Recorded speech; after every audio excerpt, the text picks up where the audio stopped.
WMO यानी कि world meteorological organisation के अनुसार साल 2023 अब तक का सबसे गर्म साल रहा है और गर्म मौसम के चलते हीट वेव का असर इतना रहा कि भारत में केवल 2 महीनों के अंदर ही 100 से अधिक जानें चली गईं। हर साल टेम्परेचर बढ़ रहा है। यूरोप में 2023 दूसरा सबसे गर्म साल था।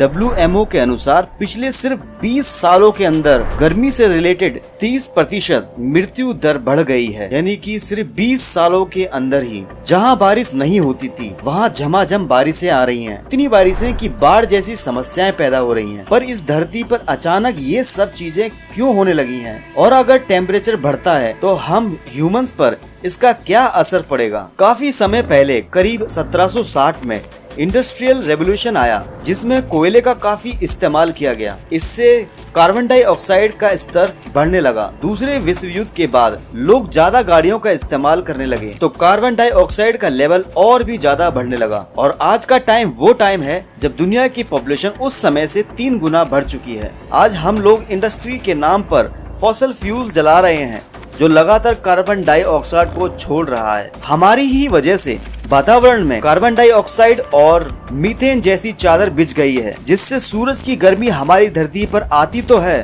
पर वो वहीं पर सिमट कर रह गई है, यानी कि स्टक हो गई है, जिसकी वजह से एवरेज टेम्परेचर बढ़ गया है। और जब गर्मी का टेम्परेचर बढ़ने लगेगा तो उत्तरी ध्रुव में मौजूद बर्फ पर इसका सीधा असर पड़ता है और बर्फ टेम्परेचर की वजह से पिघलना स्टार्ट कर देती है, जिससे ग्लोबल वार्मिंग का खतरा बढ़ जाता है। इससे समुद्र के पानी का लेवल बढ़ने लगेगा।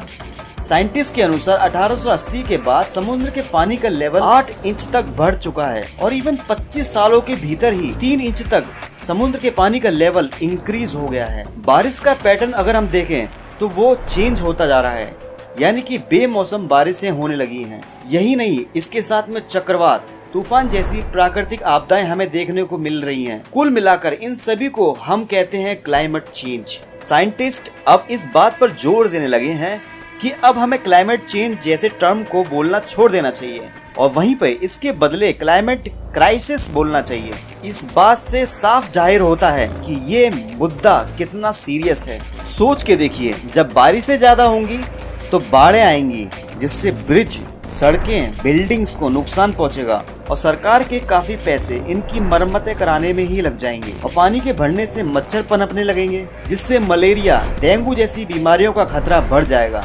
मुंबई और चेन्नई जैसे कोस्टल सिटीज को काफी नुकसान झेलना पड़ सकता है। हमारा फूड सिस्टम, हमारा वर्क, इवन हमारा रहने के स्थान भी इससे अफेक्ट होंगे।